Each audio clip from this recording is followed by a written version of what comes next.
야고보서 3장 13절부터 18절까지는 땅에서 위로부터 난 지혜와 땅에서 난 지혜를 이제 비교하면서 얘기를 해주고 있습니다.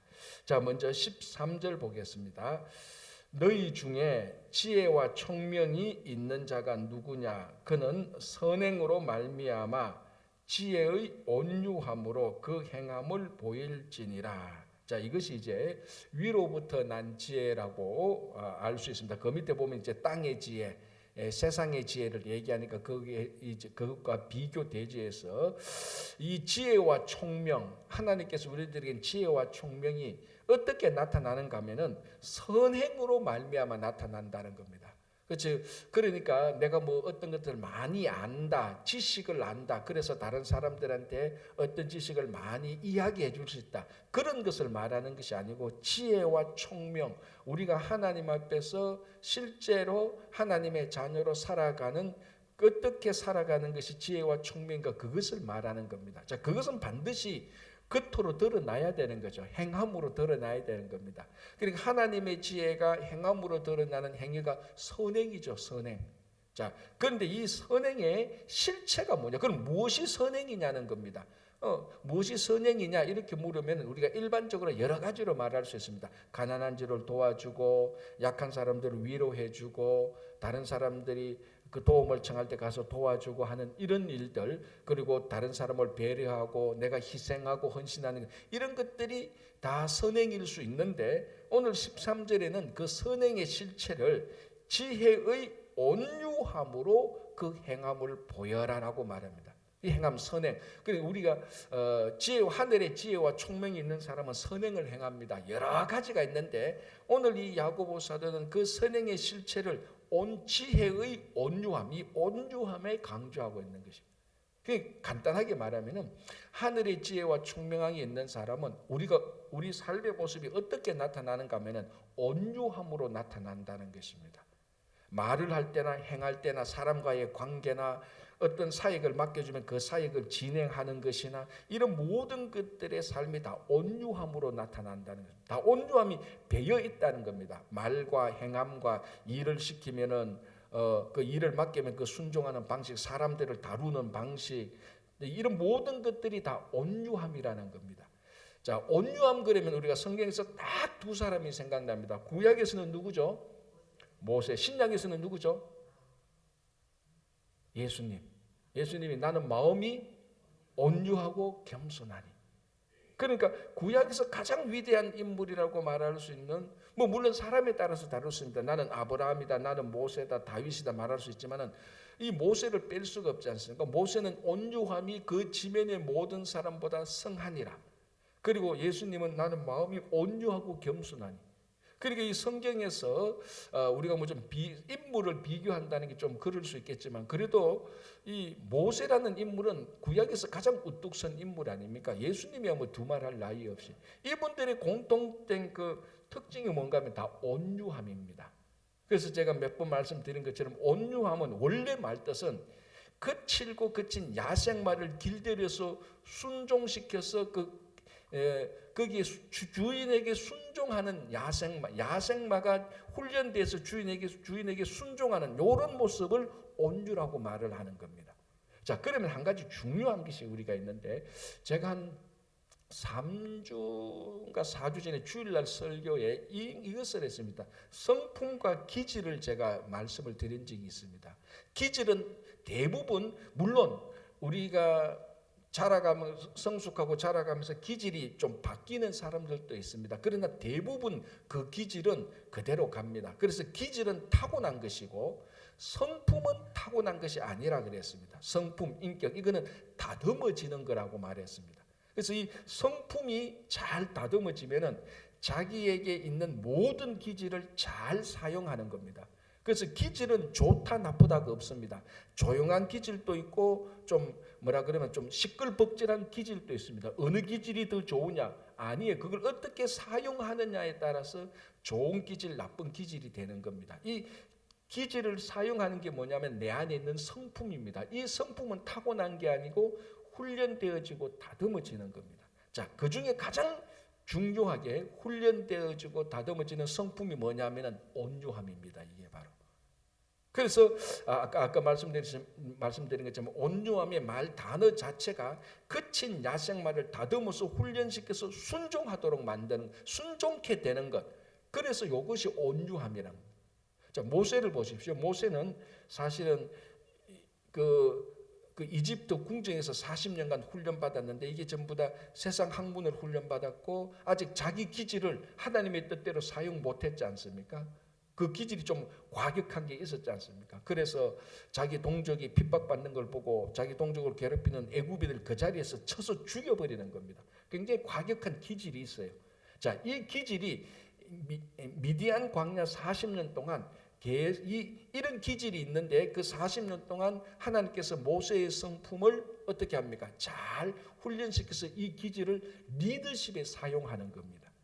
그래서 모세는 모세의 성품 온유함은 잘 다듬어지는 겁니다. 그래서 제가 늘 말씀드렸다시피 여러분 그 40년간 이스라엘 백성들 한 200만 명을 인도한다는 것은요. 성품이 어떠냐에 따라서 인도할지 못할지 결정되어지는 겁니다. 그래서 그 가장 중요한 성품 중에 하나가 온유함입니다. 참 특이하죠. 가장 용감하고 가장 우리 앞에 우리가 말하면 가장 용감하고 가장 활발하게 보이는 이런 성품이 아니고 온유함의 성품입니다. 그래서 가장 뛰어난 지도자의 성품은 온유함입니다. 근데 이 온유함이 오늘 야고보 사도는 무엇이라 말하냐면은 우리가 하나님의 지혜와 총명, 하늘의 지혜와 총명을 받으면 선행으로 행하게 되는데 이 선행의 실체가 온유함으로 나타나는 것. 이건 태어날 때가 아니고 우리가 하나님의 지혜와 총명을 받아서 계속해서 그 지혜와 총명을 사용함으로 말미암아 우리 안에 또 다듬어지는 그런 성품하고 같은 것입니다. 그래서 모든 성도들은 기본적으로 온유함의 성품을 가져야 되는 겁니다. 목사님 나는 기질이 제가 분명히 말씀드립니다. 기질하고 성품은 다른 겁니다. 나는 기질이 좀 과격해서 온유함이 되지 않습니다. 그런 사람일수록 진짜 온유한 사람이 돼야 돼요. 그래야 그 과격한 기질을 온유한 성품이 핸들링을 하거든요. 그래야 이 과격한 성품이 잘 사용되어지는 거예요. 그래서 야고보 사도는 온유함으로 그 행함을 보일지니라 라고 말합니다. 자, 그 다음에 이제 14절부터 보면은 14절, 15절, 16절은 땅에 속한 지혜, 세상의 지혜, 정욕의 지혜, 아니 이건 뭐 지혜라기보다도 땅에 속한 것을 말하고 있습니다. 자, 14절. 그러나 너희 마음속에 독한 시기와 다툼이 있으면 자랑하지 말라.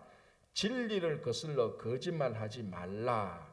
자, 세 가지를 연속 말하고 있습니다. 첫 번째는 뭔가 하면 시기와 다툼, 두 번째는 자랑하지 말라, 세 번째는 진리를 거슬러 거짓말하지 말라. 자, 이게 전부 다 15절 보면은 이러한 지혜는 위로부터 내려온 것이 아니요 땅 위의 것이요 정욕의 것이요 귀신의 것이다.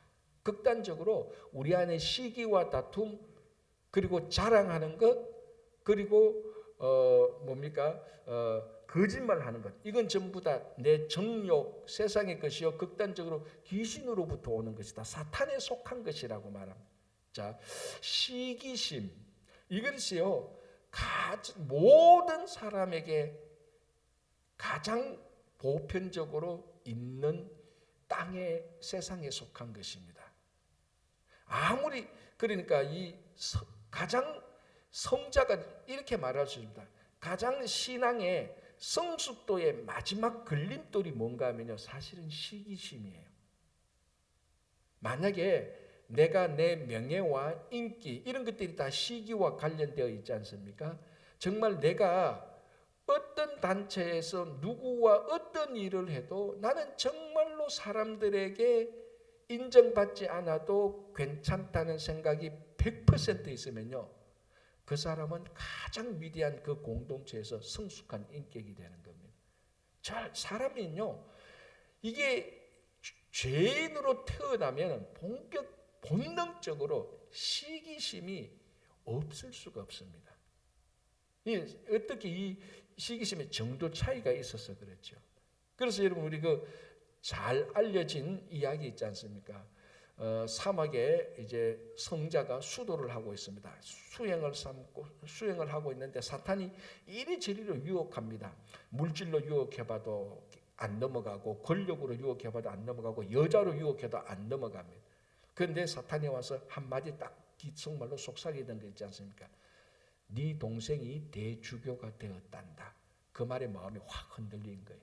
자기 동생이 그 가톨릭의 큰 대주교가 된 겁니다. 그런데 자기는 사막에서 거지 비슷하게 해서 수행을 하고 있거든요. 이미 거기에 비교되면서 시기심이 딱 생기면서 흔들렸다는 유명한 그 사막 교부들의 일화가 있습니다.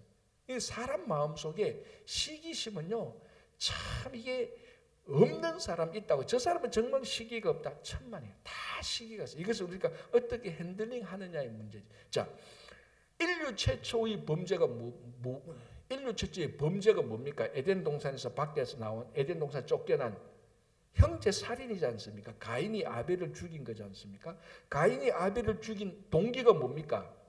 그렇죠. 그게 시기심이라는 거예요. 그게 시기심입니다. 자, 에덴 동산에서, 자, 여러분, 에덴 동산에서 선악과를 먹게 할 때 사탄이, 즉 뱀이 하와에게 유혹한 내용 가운데서도 어떤 내용이 있는 줄 압니까? 무슨 내용이 있습니까? 시기에 관한 내용이 있습니다. 그 내용이 뭡니까? 너희들이 저 열매를 먹는 날에 눈이 밝아서 하나님과 같이 되리라. 이것도 인간의 하와 속에 있는 시기심을 건드리는 겁니다. 이것이 본격적으로 확 드러난 게 아까 말씀드린 것처럼 가인이 자기 동생을 살해하게 된, 겉으로 보면은 최초의 범죄가 살인이지만 이 살인을 유발하게 하는 동기는 시기심입니다. 그래서 세례 요한이 예수님을 보았을 때 그는 흥하여야 되겠고 나는 쇠하여야 된다고 말했던 이 말은요, 선지자들이 했던 말 중에 가장 위대한 말 가운데 하나입니다. 그래서 자기 제자들이 예수님에게 갈 때 그분이야말로 메시아니까 그 자기 제자들을 예수님에게 가라고 얘기를 하면 자기 제자들을 보내줍니다. 여러분, 이 속에 담겨져 있는 세례 요한의 그 예수님을 위해서 자기를 내어놓을 수 있는, 그는 흥하여야 되겠고 나는 쇠하여야 된다고 말할 때 그 시기심이 사라지고 있는 것을 볼 때 세례 요한이야말로, 그래서 예수님께서 세례 요한을 두고 뭐라고 말합니까? 사람의 뱃속에서 난 사람 가운데서 가장 위대한 자라고 말을 한 겁니다. 그래서 이 시기심이 이제 점점 커지면은 정말로 우리가 말하는 범죄로 다 나타나고 갈등과 다툼으로 나타나는 겁니다. 그게 땅에 속한, 세상에 속한, 그리고 귀신의 것이다라고 얘기를 합니다. 자, 그 다음에 뭐라고 말하면 자랑하지 말라라고 말합니다. 자, 그러니까 시기하지 말라, 자랑하지 말라, 거짓말하지 말라, 이게 우리 일상생활 속에서 늘 있는 일입니다. 우리는 시기하고 자랑하고 거짓말하면서 양성의 큰 가책을 별로 안 받아요. 그런데 누구 것을 속여서 빼앗고 훔치거나 하면 양식의 가책을 굉장히 받는다. 그런데 지금 여기서 말하고 있는 세 가지 세상의 지혜, 정욕의 지혜, 시기, 자랑, 거짓말은요, 우리가 별로 대수롭지 않게 생각하는 그런 내용들입니다. 그런데 본질적으로 보면 이 세 가지가 제일 나쁜 거예요. 시기 방금 봤죠? 자랑은 뭡니까? 결국 우리가 자랑함으로써 세상 사람들은 그렇게 안 느끼지만요, 우리는 그걸 알잖아요. 우리가 자랑함으로 말미암아 하나님을 자랑 안 합니다. 많은 사람들이요, 간정 비슷하게 얘기를 하는데 겉으로는 하나님이 다 해주셨다 이렇게 말을 하는데요, 그게 진심으로 그렇게 말하는 사람이 있고 아니면 그냥 체면치레로 포장하는 식으로 하나님이 다 해주셨어 라고 말하는데 얘기를 쭉 들어보면 다 자기 자랑이에요. 다 자기 자랑. 그때 진짜 포장하려고 그 안에 내용물은 다 자기 자랑인데 그래도 들은 건 있어가지고 포장할 때는 하나님이 다 해주셔서라고 포장을 딱 합니다. 안에는 보면 다 자기 자랑이에요.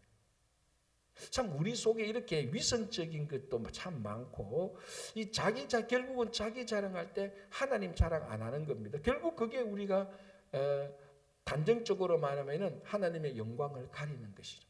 자, 세 번째, 거짓말하지 말라, 속이는 것 아닙니까? 이게 사탄의 가장 본능적인 속성이 속이는 겁니다. 진실하지 않는 것, 신실하지 않는 것.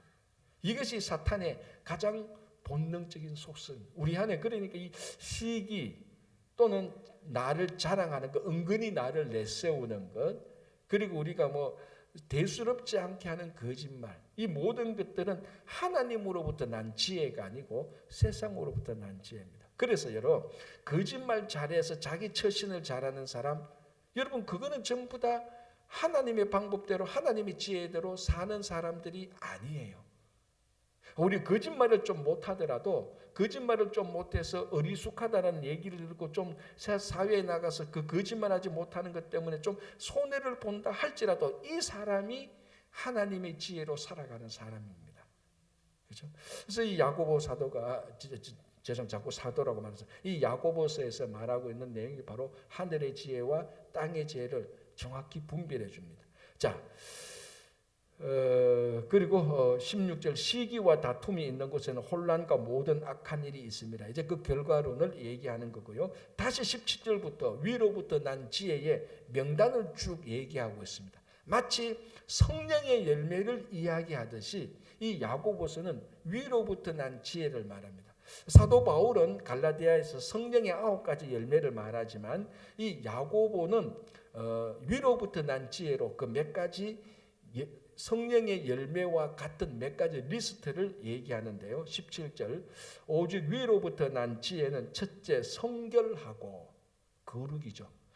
성과 우리가 세상과 교회, 세상과 신앙 이것을 다른 말로 성과 속이라고 말하지 않습니까? 성과 속, 속은 세속, 성은 거룩함.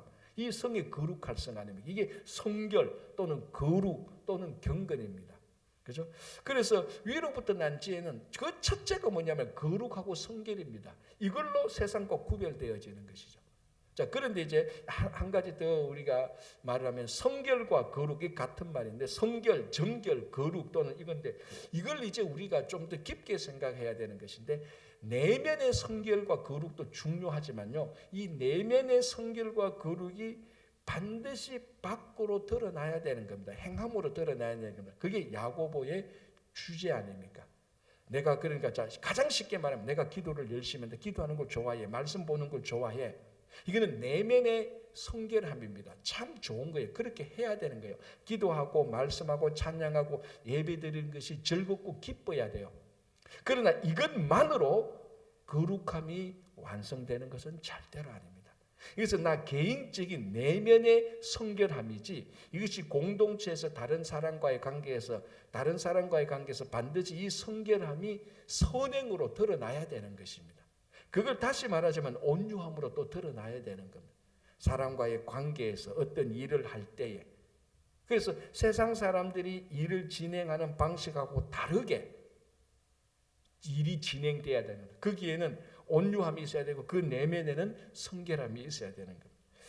자, 두 번째는 화평입니다. 화평. 우리 기독교 역사를 볼 때 그 교회사죠. 교회사를 볼 때 가장 가슴 아픈 내용이 뭔 줄 압니까? 뭐 이단이 많다, 뭐 잘못된 판단 이런 것도 참 있지만요. 제 개인적으로 교회사를 보면서 가장 가슴이 아픈 게요. 종교 전쟁입니다. 이게 가장 가슴 아픈 게요. 특별히 우리 기독교가 구원은 배타적이지 않습니까? 구원은 유일성입니다. 이게 잘못됐다는 게 아니고 구원은 오직 예수 그리스도 한 분밖에 없습니다. 그런데 이것이 겉으로 왜곡되어져 버릴 때 예수 믿지 않는 사람을 다 정복해서 폭력을 써서라도 예수를 믿게 하려고 하는 이 잘못된 방식 때문에 전쟁이 수도 없이 많이 일어났습니다. 물론 그 목적은 좋다고 합시다. 예수를 믿게 하려고 하니까 구원을 얻게 하려고 하니까. 그러나 여러분 구원을 얻게 하려고 그 사람을 폭력하고 전쟁하는 것 이거는 하나님의 뜻이 아니에요. 하나님의 뜻이 아니고 그렇게 해서 구원받은 경우가 또 없어요. 다 후폭풍만 생기지 역효과만 나타나는 것이지. 그래서 우리 기독교의 근본적인 본질은요, 우리의 삶이 나타날 때 화평으로 나타나야 됩니다. 자, 그렇다고 해서 우리가 화평한다고 해서 너 예수 안 믿어도 구원 얻어 그런 거짓된 화평을 말하는 게 아니에요. 그래서 우리 종교 전쟁이 아니고 우리 크리스찬이 있음으로 말미암아 이방인들하고도 화평을 하면서 화평 가운데서 복음이 전해져야 되는 것입니다. 그렇죠? 화평이고 세 번째는 관용입니다. 너그러움. 참 예수 믿고 난 다음에 사람이 변화되는 모습 가운데 하나가 좀 너그러워져야 됩니다. 관용해져야 됩니다. 마음이 좀 넓어져야 되는 거죠. 자, 요거하고 또 같은 맥락이 좀 비슷한데 여기 양순하며 되는데요. 여기에 좀 이제 번역이 사실은 좀 애매한 단어예요. 원래는 애매하다 보니까 양순하다고 번역되는데 원래는 이게 마음이 열린다는 이런 의미입니다. 마음이 열린다. 자, 그러니까 여러분 이게 왜 마음이 열리는가 하고 양순하다 말하고 이 마음이 열리는 것을 왜 양순하다, 순하다라는 말로 번역을 했는가 하면요. 마음이 열리면 많은 것을 받아들일 수 있습니다. 수용력이 생깁니다. 그러니까 사람들이 볼 때는 참 순한 거예요. 그렇죠? 여러분 순한 사람은 누가 이런 말을 해도 맞다, 네 말도 맞다. 또 저 말도 해도 네 말도 맞다라고 받아들이는 게 있습니다. 성질이 나쁜 사람도 받아들이고 착한 사람도 받아들이고 그러니까 옆에서 볼 때는 참 이 사람은 순하다라고 말을 합니다. 이 순하다는 것에 이 성품의 본질은 뭔가 하면은 마음을 열 수 있는 겁니다. 오픈하는 겁니다. 그래서 여기서 양순이라는 말을 썼는데 원래 본질은요 개방하는 겁니다. 그래서 예수를 믿는다면요 훨씬 더 우리가 폐쇄적이 되지 않고 개방성이 되는 겁니다. 이 참 그래서 예수님을 보십시오. 바리새인과 예수님을 보십시오. 예수님은 세리와 죄인들 이런 사람들에게도 다 개방을 한 겁니다. 그 사람들을 받아준 거예요. 그런데 바리새인들 그 당시 율법사들 보십시오. 자기들이 정해놓은 그 규정들, 율법의 규정들 외에는 절대 일체 받아들이지 않습니다. 양순하지 않아요. 이 사람들이 순하지가 않아요. 예수님은 세리와 죄인들을 받아들이면서 다 순하신 분이에요. 그게 양순입니다. 그런데 이 순하다는 말은 받아들일 수 있는 겁니다. 그죠? 그게 하늘로부터 난 지혜입니다. 자, 그 다음에 긍휼은 공감이죠. 이 사람의 아픔과 이 사람의 난처함을 내가 똑같이 느낄 수 있는 상황, 그때 긍휼함이 일어나는 겁니다. 그렇게 하기 위해서는 그 사람을 공감할 수 있는 게 있어야 됩니다. 그래서 하나님이 죄인된 우리가 구원받지 못하고 영원한 지옥불에 갇혀서 고통당하는 것을 하나님께서 공감하셨기 때문에 우리를 구원하시려고 스스로 이 땅에 오신 것입니다. 성육신 사건, 우리의 구원이 이루어진 것은 성육신 사건인데요. 성육신 사건의 근본적인 동기가 긍휼 또는 공감입니다. 긍휼함이 있으니까 우리를 구원하시려고 이 땅에 내려오신 겁니다. 긍휼의 다른 뜻이 뭐냐면 공감하는 겁니다. 옆에서 누가 아프다 그러는데 넌 아프든 말든 나는 안 아파. 그러면 전혀 공감이 이루어지지 않는 겁니다. 이 교회가 세상과 공감할 줄 알아야 되는 거죠. 그렇다고 해서 세상과 타협한다는 거하고 공감한다는 거하고 다릅니다. 자, 예수님을 보십시오. 예수님은 세리와 죄인들과 함께하고 그들을 받아들이고 그들에게 공감했습니다. 그런데 예수님이 세리와 죄인들처럼 됩니까? 예수님이 죄인이 되고 예수님이 세리가 안 되잖아요. 그들과 타협하고 그들에게 동화되지 않습니다. 받아들이지만은 그들과 동화되지 않습니다. 그게 우리 성도들입니다. 그러니까 우리가 그 긍휼이 있어서 그네들을 받아들일 수는 있지만은 받아들이고 함께할 수 있지만 우리가 그 사람들처럼 죄인이 되어서는 안 되는 겁니다. 그래서 양순, 긍휼, 선한 열매가 가득하고 편견과 거짓이 없다. 자, 편견 한쪽으로 치우친 것, 자기 생각에, 자기 감정, 자기 경험, 자기 지식에 꽉 사로잡혀서 그걸로만 판단하는 것. 자, 우리는 사람을 볼 때 내 지식과 경험과 내 전통으로 사람을 보는 게 아니고 우리는 복음을 통해서 사람을 봐야 되는 것입니다. 복음을 통해서. 그렇죠?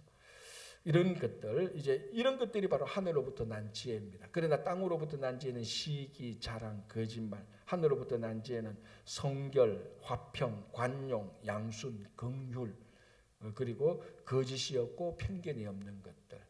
내 속에 세상의 지혜가 많은지 하늘의 지혜가 많은지 오늘 집에 가서 한번 적어 보십시오. 어떤 사람인지. 자, 4장으로 넘어가겠습니다. 1절 너희 중에 싸움이 어디로부터 다툼이 어디로부터 나느냐 너희 지체 중에서 싸우는 정욕으로부터 나는 것이 아니냐. 2절 너희는 욕심을 내어도 얻지 못하리라 말은 이제 정욕으로 말합니다. 이 탐욕으로 인한 쾌락으로 인한 쾌락에서 생기는 욕심이죠. 쾌락에서 생기는 욕심. 이게 가장 인간의 본성입니다. 본성. 쾌락에서 생기는 쾌락에서 오는 욕심. 자, 쾌락은 육체적인 쾌락도 있지만요, 정신적인 쾌락도 있고요. 이걸 좀 더 깊게 보면 영적인 잘못된 쾌락도 있습니다. 이게 이제 잘못된 영적인 데 빠지는 거죠. 그러니까 다른 데는 종교심에 빠지는 겁니다. 우리가 뭐 영적 교만이라고 말하는 것처럼 영적 쾌락도 있는 것입니다. 그러니까 육체적으로는 굉장히 성결하게 살아가는데 이상한 교리에 빠져가지고 거기서 영적인 만족감을 누리는 사람들이 있습니다. 그죠? 그런 것들 다 우리 보면 근본적인 정욕에 들어가는 겁니다. 자, 이제 2절 3절을 보면요. 4장 2절 3절을 보면은 우리가 하나님께 구하여도 얻지 못하는 두 가지 방해물을 말하는데요. 첫 번째는 보면은 2절 너희는 욕심을 내어도 얻지 못하여 살인하며 시기하여도 능히 취하지 못함으로 다투고 싸우는다. 이거 다 땅에서 난 지혜의 사람들의 모습입니다. 너희가 얻지 못함은 구하지 아니하기 때문이요. 그래서 기도가 중요한 겁니다. 자, 여기 보십시오. 구하라 주실 것이요. 우리 교회 팻말이 되었습니다.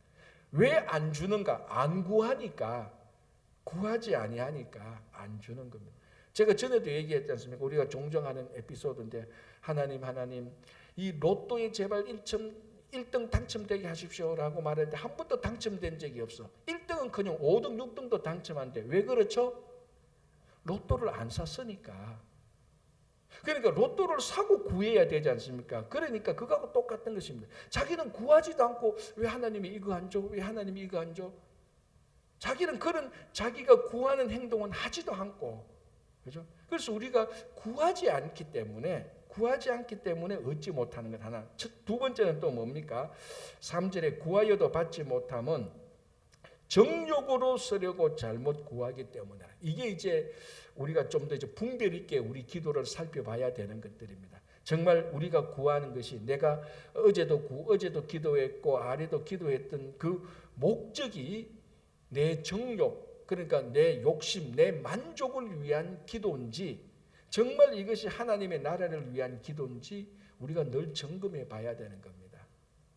여러분 100% 하나님께서 빠른 시간 내에 들어주는 기도 응답은요 하나님의 나라를 위한 것입니다.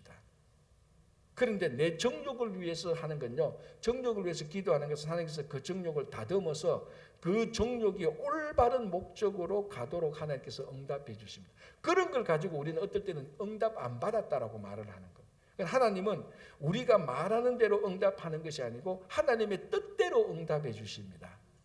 그래서 여러분 모든 기도는 다 응답되는 거예요. 첫 번째 우리가 기도 응답되는 게 뭡니까? 첫 번째는 우리가 기도한 대로 그대로 오는 거죠. 여기 가장 요걸 우리가 기도 응답이라고 말하는데 요거 기도 응답 맞죠? 두 번째는 뭡니까? 우리가 기도했는데 다르게 오는 거. 이것도 기도 응답입니다. 또 우리가 기도했는데 아직 다르게 오지도 않고 우리가 했는 대로도 오지 않고 그거는 뭡니까? 기다리고 있는 중입니다. 그러니까 어떻게 보면 응답이 오고 있는 중이죠. 그러니까 하나님께서 우리 기도를 안 들으시는 것은 하나도 없습니다. 다 듣고 우리 뜻대로 응답하는 것이 아니고 우리가 기도를 하지만 다 듣고 하나님의 뜻대로 응답해 주시는 것입니다. 그래서 우리 정욕을 위해서 쓰려고 하는데 하나님의 뜻대로 응답하면 정욕을 위해서 쓰는 거 안 주죠. 자, 가장 쉽게 말하면 뭡니까? 그 자식이 학교에서 친구하고 싸웠어. 그래서 내일 학교 가서 내가 싸웠던 친구를 때리 패려고 아빠 망치 주세요. 그 아빠가 망치 줍니까 안 줍니까? 안 주죠. 왜? 이 망치가 나쁜 데 사용되어지는 걸 아니까. 그래서 아빠는 아빠의 뜻대로 망치를 안 주는 거예요. 그래서 우리가 기도를 하지만 기도의 응답은요 우리 뜻대로 응답되는 것이 아니고 하나님의 뜻대로 응답되는 겁니다. 그런데 중요한 것은요 우리 뜻대로 응답되는 것보다 하나님의 뜻대로 응답되는 게 나중에 보면은 그것이 훨씬 더 영광스럽고 그 응답이야말로 완벽한 우리 인생을 위해서 응답이라는 것을 알 수 있는 겁니다. 그렇죠? 자, 4절 보겠습니다. 간음한 여인들아, 세상과 벗된 것이 하나님과 원수됨을 알지 못하느냐.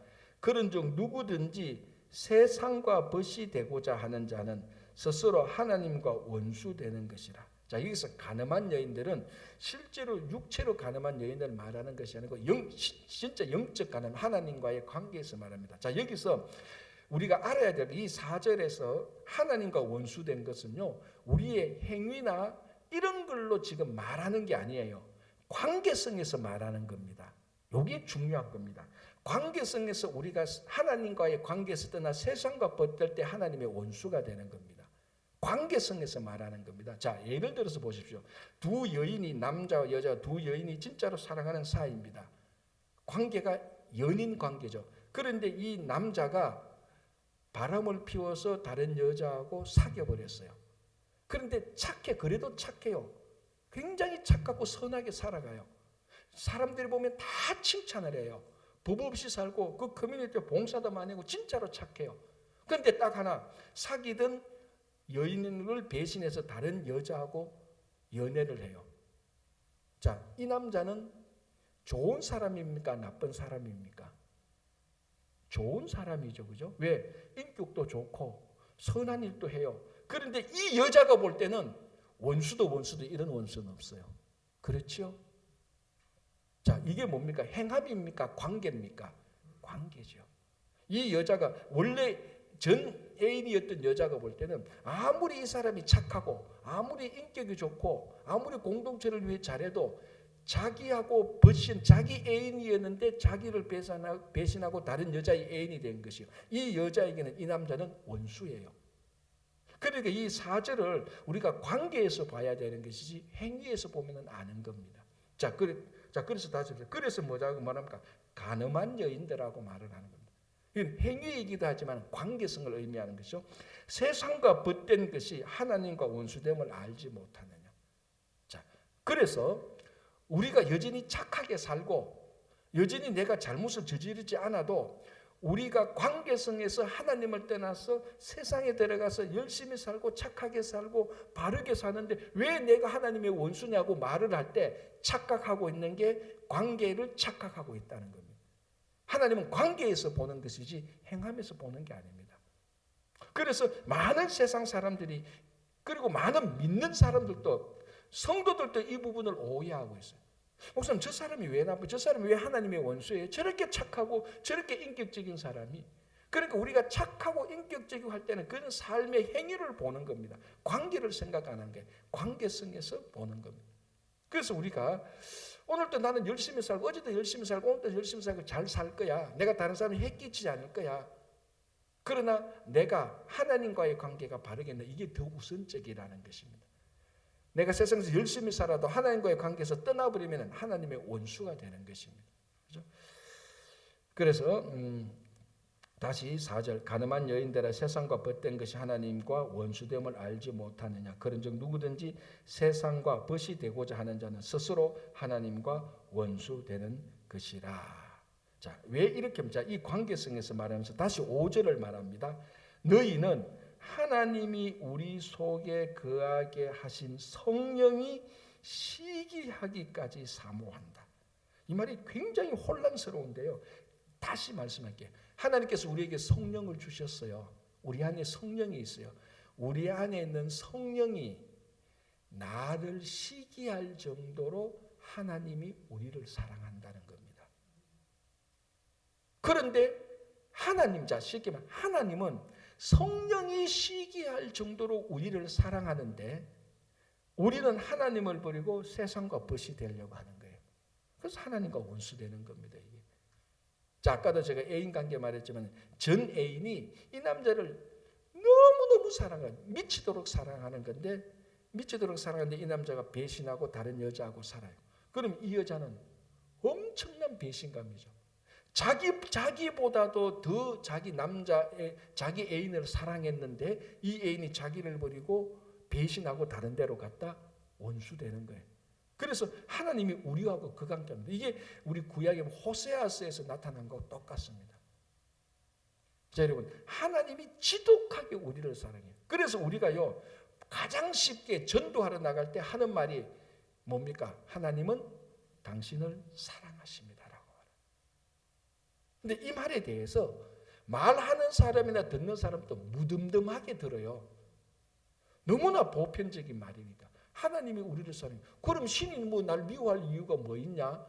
그런 정도가 아니고 오늘 이 4절 5절을 보면요, 정말로 하나님이 우리를 얼마나 사랑하는지를 알 수 있는 겁니다. 하나님께서 성령을 주셨는데 우리 안에는 성령이 막 시기가 날 정도로 하나님이 우리를 사랑하는 겁니다. 자, 이 사랑이 우리 안에 풍성히 거하게 될 때 우리의 삶이 아까 말했지만 하나님의 지혜처럼 화평케 되는 것이고요, 관용이 생기는 거요, 긍휼이 생기는 겁니다. 우리 그 심리적으로도 그렇지 않습니까? 사랑을 받고 자란 아이가요, 정서적으로 굉장히 풍요로워요. 그게.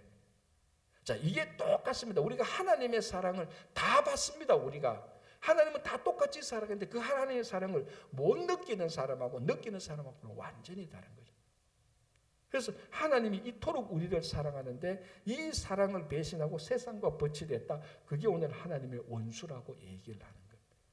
그래서 우리가 오늘 5절까지만 보겠는데요, 하나님의 원수가 아닌 정말 하나님이 우리를 사랑하는 것에 100분의 1만큼이라도 사랑하면요, 하나님은 우리를 더 기뻐하시는 거예요. 그래서 하나님이 우리를 사랑하십니다. 여러분들도 우리도 하나님을 사랑하는 하루가 되기를 바랍니다. 기도하겠습니다. 하나님 아버지, 감사합니다. 이 하루를 주셨는데 하나님 주신 이 하루의 선물을 잘 사용할 수 있도록 도와주시고, 어제도 그저께도 지난 평생 동안 하나님이 우리를 지독하게도 사랑해 주셨는데 자기 아들 독생자를 내어주시기까지 사랑했는데 그 사랑을 느끼지 못하고 경험하지 못하고 누리지 못한, 그리고 세상에 버시된 우리를 되돌아보면서 우리가 하나님이 우리를 사랑한 것처럼 우리도 하나님을 많이 사랑하며 그 풍요로움 속에서 살아가는 하루가 되게 하여 주시옵소서. 세계적으로 기후와 전쟁, 테러, 태풍, 지진, 산불로 인해서 고통당하고 있는 형제자매들 하나님께서 돌봐주시옵소서.